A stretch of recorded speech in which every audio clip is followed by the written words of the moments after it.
So I know it wasn't intentional, but man, this claustrophobic cabin fever creature feature about a highly infectious parasite could not have come out at a better time.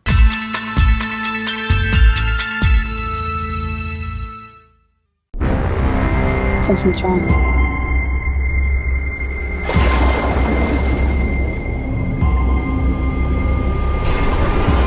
Sea Fever is the directorial debut of Nisa Hardiman, hope I'm pronouncing that right.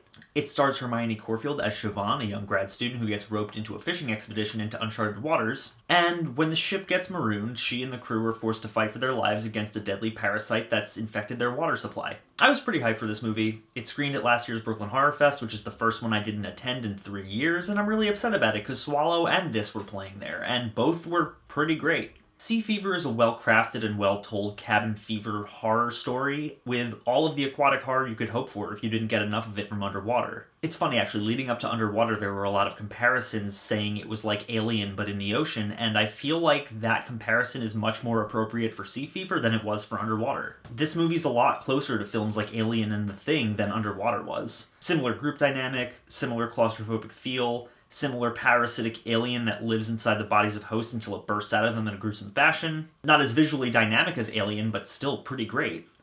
I'm gonna stop comparing it to other movies now and just talk about Sea Fever. The things this movie gets right, it gets really right. Its strongest strengths are in its ambiguity. This is an underprepared crew dealing with a life form that no one's ever encountered before. They don't know how to deal with it, or even what it is. Unlike Underwater, we never actually see the creature in this movie. Just parts of it. Long, bioluminescent tentacles extending up from the depths, attached to something that we never see, and that is infinitely more terrifying. And when it comes to dealing with something like that, and dealing with its parasitic larva, no one has any definitive answers. Even Siobhan, the resident scientist, can only make her best educated guesses as to how to deal with the situation, since she's never encountered anything like it before. And when your expert doesn't know what exactly to do, it really ramps up the tension for everybody. The performances are all pretty excellent. Hermione Corfield as Siobhan is easily the standout, but the whole cast does pretty great.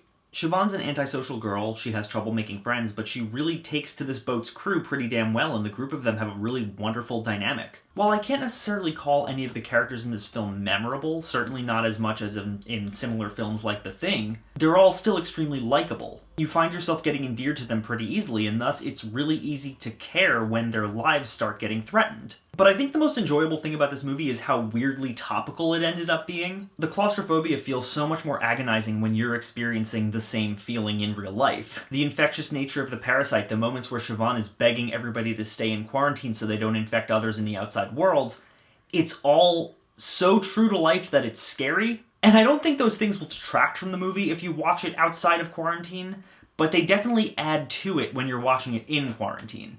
Unfortunately, it's not perfect. It doesn't quite stick the landing when it comes to the ending. There's no real climax, and for a movie that was so intense for most of its runtime, it fizzles out and kind of ends with a whimper. It didn't need to have some grandiose climax, but I would have liked to have felt some kind of heightened emotion other than what I was feeling throughout the entire movie. Still, that being said, I think Sea Fever is a wonderfully strong debut, and I can't wait to see what Nyasa Hardiman does with her next few features. It's a tense, claustrophobic creature feature that's weirdly relevant to our times right now, and I'm gonna say that Sea Fever is solid.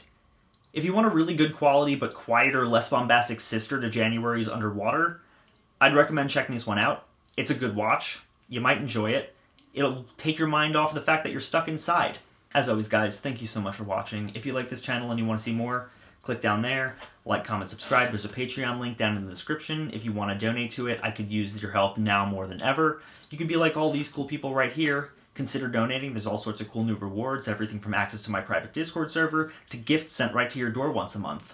If any of that interests you, please consider donating. I would really appreciate it. But even if you don't, thank you so much for watching anyway. I'd appreciate it too. We'd both be a little less stressed. Yeah. I'll see y'all very soon.